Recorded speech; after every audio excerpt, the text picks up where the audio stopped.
Normalement, vous devez tous voir mon slide. Et donc, je suis donc effectivement Daniel Rezlan.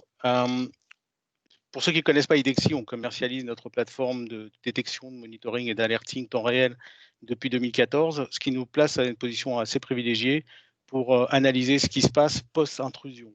Et aujourd'hui, une fois n'est pas coutume, on va s'intéresser non pas à comment l'attaquant a réussi à pénétrer dans le système, mais de regarder, une fois qu'il est rentré, quelles sont les actions, les opérations, les configurations qu'il va effectuer pour pouvoir solidifier ses positions.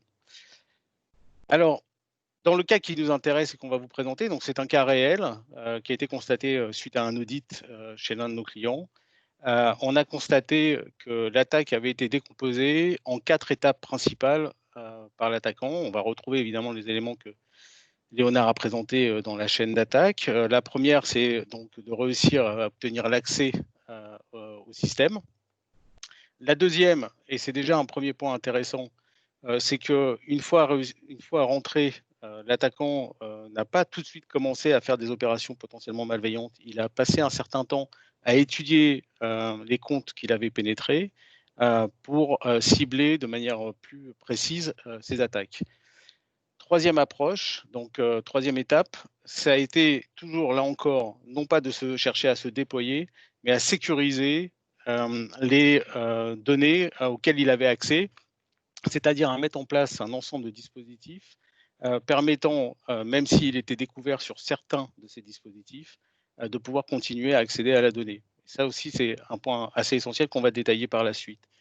Le dernier point, une fois qu'il avait réussi ces 3 premières étapes et que donc il avait sécurisé son périmètre, ça a été de s'infiltrer encore plus en profondeur au sein de l'organisation qu'il avait attaquée et de s'appuyer sur ces positions pour attaquer d'autres entreprises en relation avec celles-ci, donc les fournisseurs et les clients de cette entreprise. Alors, comme je le disais en introduction, pour ce webinaire, on va s'intéresser vraiment à la partie détection et donc aux étapes 2 à 4 de l'attaque. Si on reprend, donc quel que soit le moyen, que ce soit brute force, que ce soit grâce à des databases dans le dark web, man in the middle après une phishing campagne. Donc en l'occurrence, ici, c'était une campagne de phishing qui avait réussi. Et donc, à l'issue de cette campagne de phishing, l'attaquant a réussi à compromettre 20 comptes.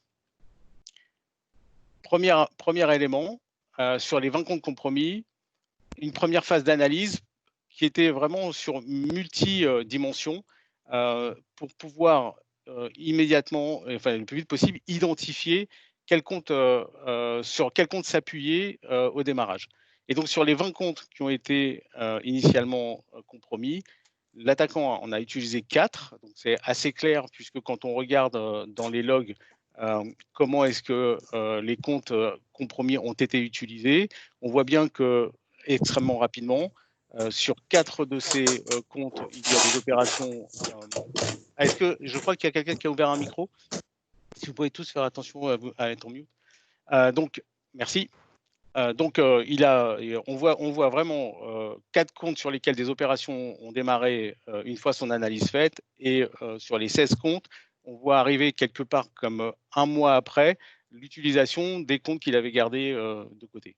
Et donc son analyse, elle a été effectuée à l'intérieur donc des organisations sur les différents départements, en fonction des positions des personnes compromises dans la structure, et aussi en fonction des localisations, pour construire en fait une attaque à l'intérieur qui soit cohérente.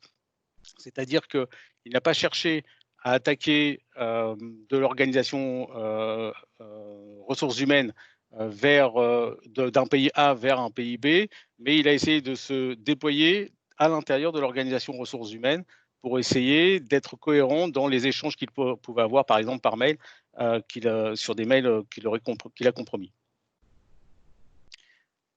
Si on regarde maintenant dans le détail les opérations qu'il a faites pour passer à la phase 3, qui a été de sécuriser son périmètre, là aussi c'est un point assez intéressant.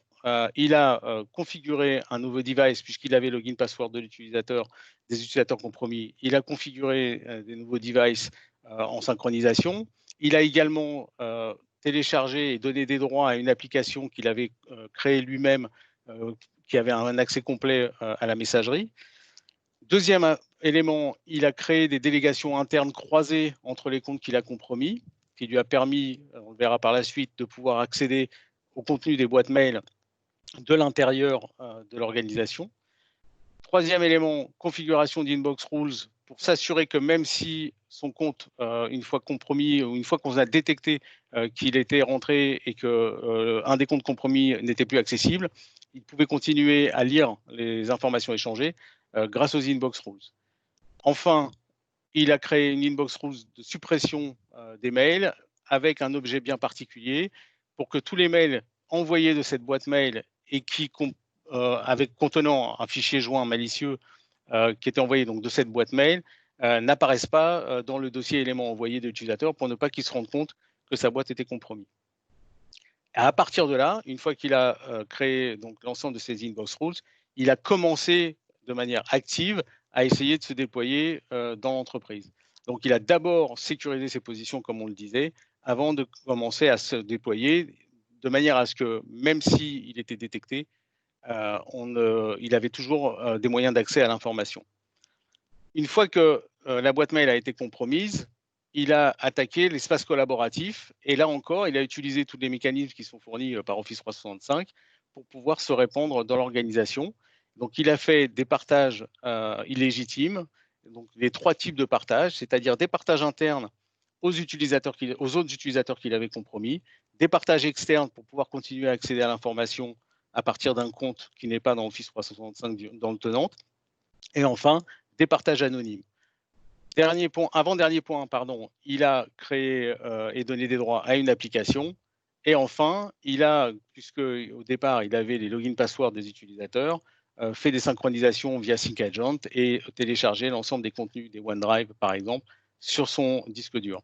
Et là, la première analyse qui est assez intéressante, c'est que en fait, l'utilisateur a utilisé l'ensemble des moyens qu'Office 365 permet dans le cadre du travail collaboratif pour pouvoir sécuriser son périmètre d'attaque et avant de commencer à travailler dans l'hypothèse où une fois détecté, il pouvait continuer à accéder à un certain nombre d'informations. Et notre analyse, c'est que évidemment là, il a tiré toutes catégories confondues, c'est-à-dire que dans l'hypothèse où les inbox rules étaient fermés, les automatic forward inbox rules étaient fermés, dans l'hypothèse où les anonymous sharing étaient interdits et dans l'hypothèse où il y a un MFA ou voire un MDM qui fait qu'on ne peut pas configurer un nouveau device, il a cherché vraiment à être le plus large possible pour arriver à passer et continuer à obtenir de l'information malgré les dispositifs de défense qui étaient positionnés.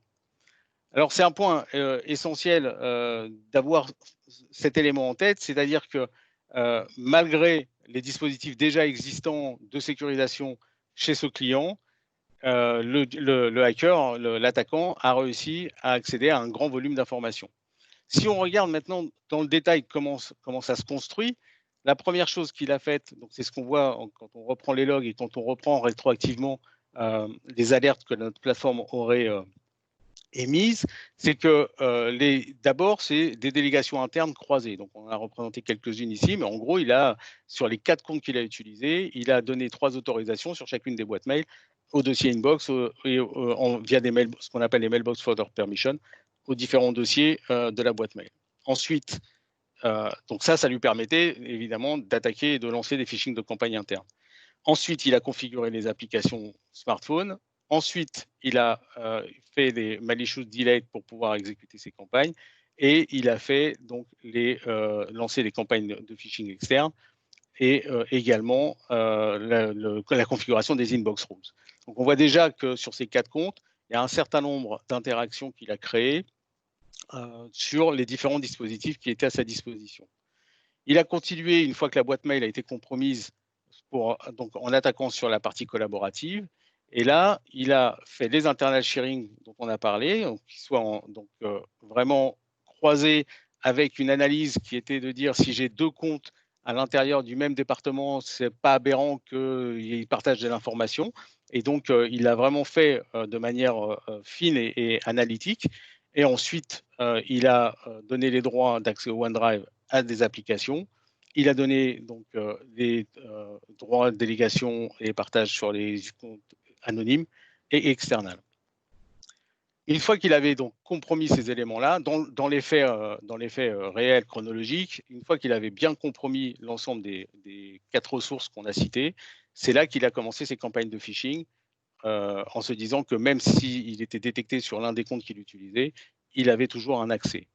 Et donc, on en arrive à l'élément essentiel, c'est que sur 4 comptes, sachant qu'il en a 16 en réserve, si on regarde dans le détail les interactions, ce qu'on appelle nous l'interaction map post-attaque, on voit qu'il y a un espèce de plat de spaghetti absolument important qui permet, en fait, que ce soit en interne ou en externe, qui permet donc à l'attaquant de pouvoir accéder à l'information de multiples manières que ce soit.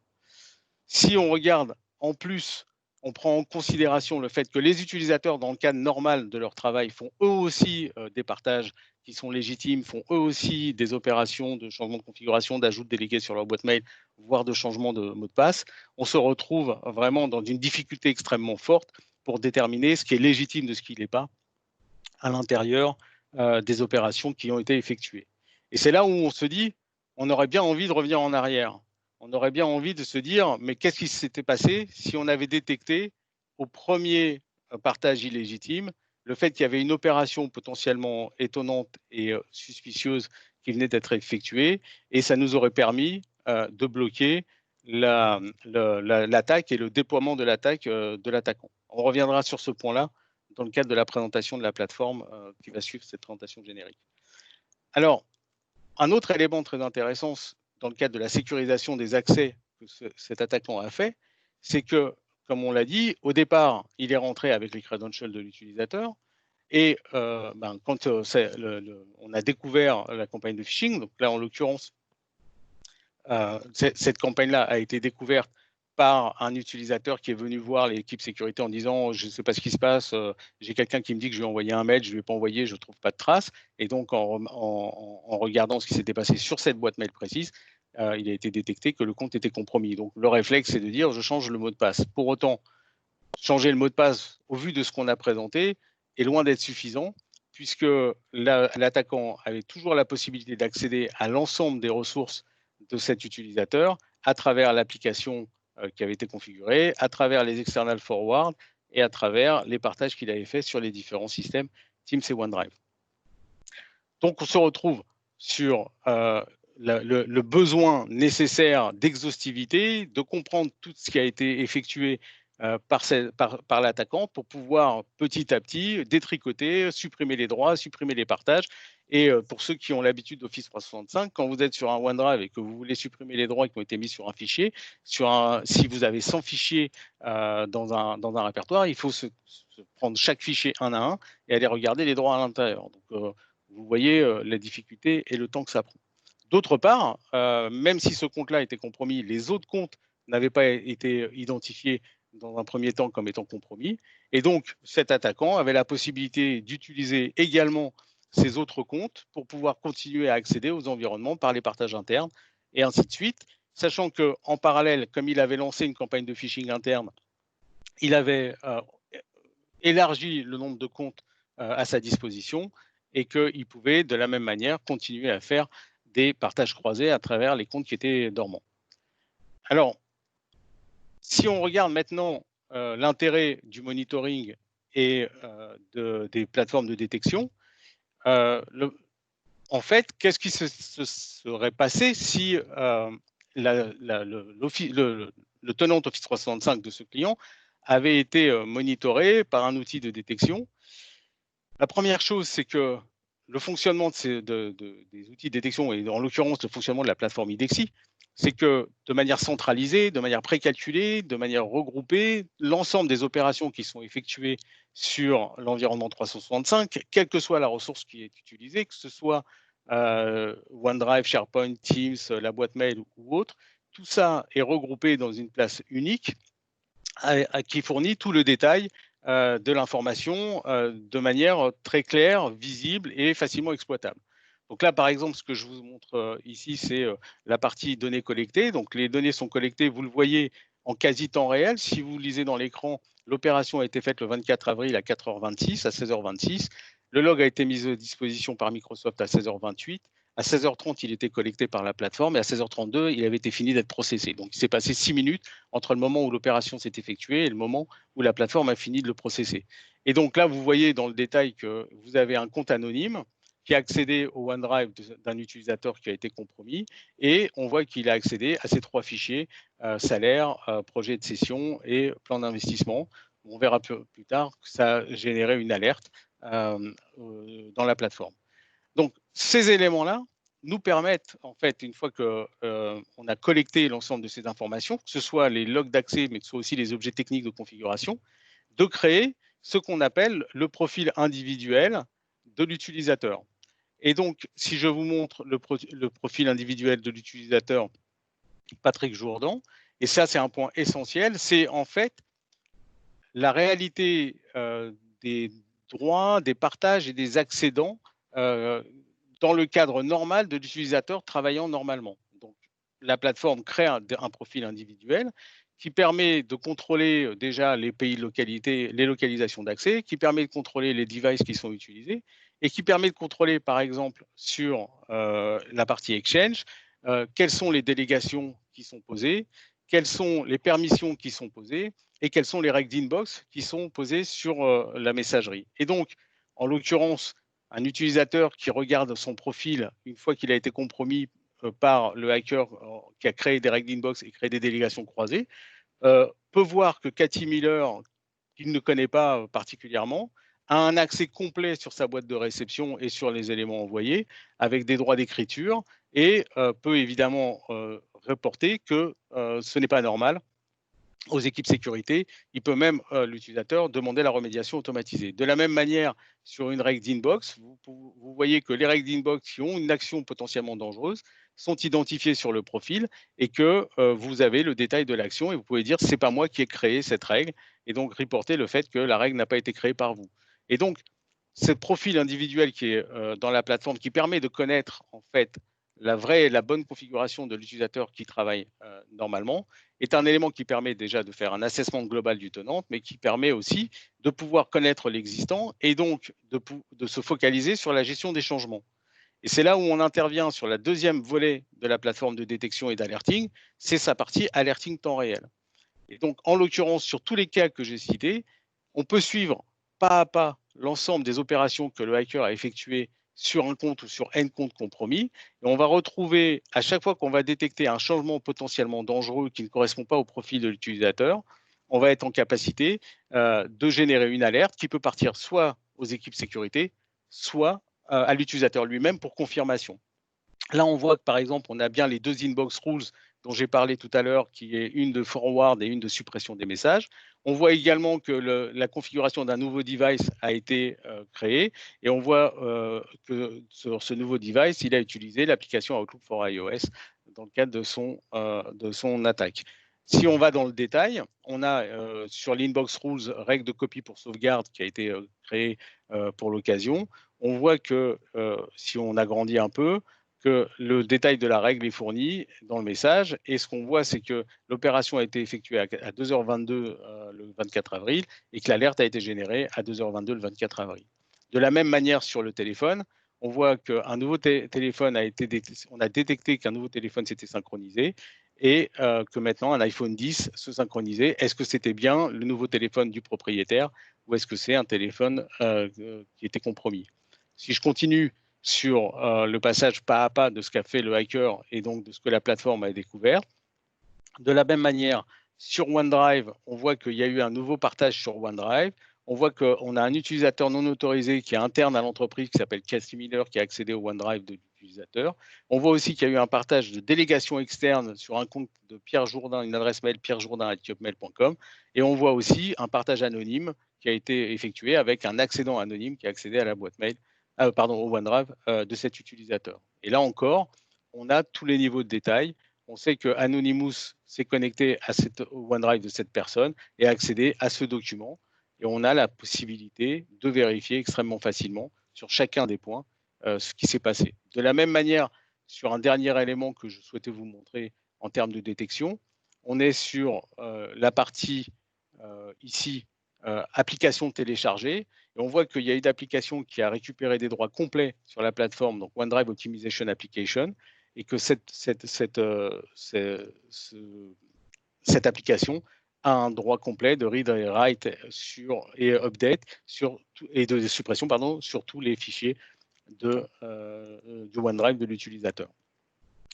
Donc, pour revenir sur l'attaque, comme on le disait, et pour conclure sur cette présentation, le principe est donc pour la réponse à comment empêcher quelqu'un qui a réussi à rentrer dans votre tenant 365 de se propager et de continuer à accéder à des données longtemps après, éventuellement que le compte ait été découvert et que les login passwords ont été modifiés, pardon, eh bien, c'est de collecter et de monitorer l'ensemble des activités, donc tout voir.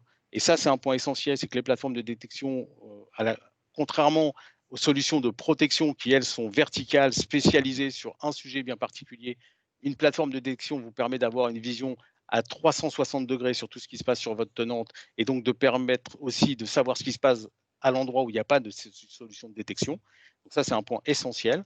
Le deuxième point, c'est la création d'un profil individuel et s'appuyer sur ces utilisateurs qui savent ce qui est normal dans leur environnement pour pouvoir identifier le plus rapidement possible qu'il y a une compromission qui a été créée par un partage illégitime, par un device qui n'est pas le bon, par un accès inhabituel sur